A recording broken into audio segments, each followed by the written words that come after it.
Well, now to a 54-year wait for justice. The daughter of anti-apartheid struggle activist Abdullah Haron says her family wants to know the truth.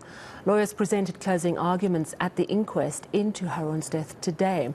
He was an imam at the Stegman Road Mosque in Claremont in Cape Town and was a fierce critic of apartheid policies. Now, he died in police custody in September 1969. An initial inquest in 1970 ruled that Haron had fallen to his death by accident. In May last year, the Justice Minister formally requested that the Western Cape High Court reopen that inquest. Now, here's his daughter speaking today to the media. The proceedings of today reminded me of what we had to endure last year when all the witnesses took the stand, and we ourselves as a family took to the stand as well. And then, of course, when the pathologist and the aeronautical engineer did the entire assessment about his death and what was actually the cause of his death, not by falling down a flight of stairs, but basically for the depth or the severity of the injuries through the torture.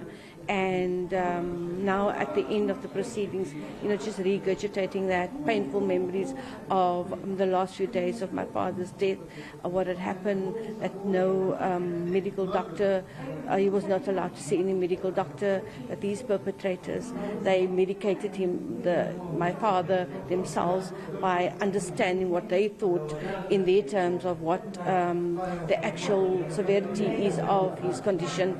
Again, the severe chest pains he felt, the stomach pains, the headache, the severe headaches he had.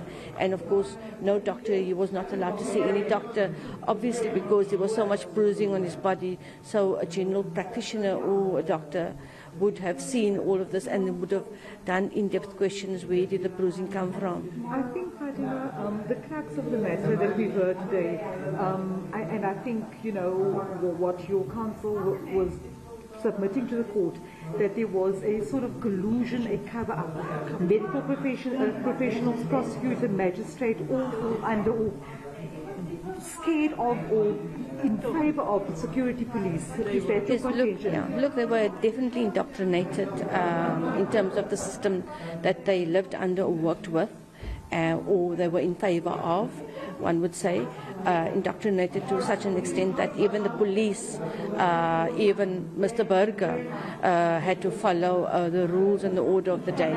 But again, if one generally, doesn't matter under which system you live, you have to understand what justice is, and you have to understand what it is when somebody is being tortured, and you have to have that compassion that's not right, it's inhumane. So basically today we want to see a form of justice, and we feel that this particular inquest is going to be of moral standing, not only for ourselves. We want it to be in our favor. We want the judge to rule in our favor, so that this particular inquest could be used not only in South Africa but the world over, and also, most importantly, give hope to the victims, the apartheid victims that's still waiting for closure, of family members that disappeared, the family members that were tortured, but their cases are not being investigated after many, many years.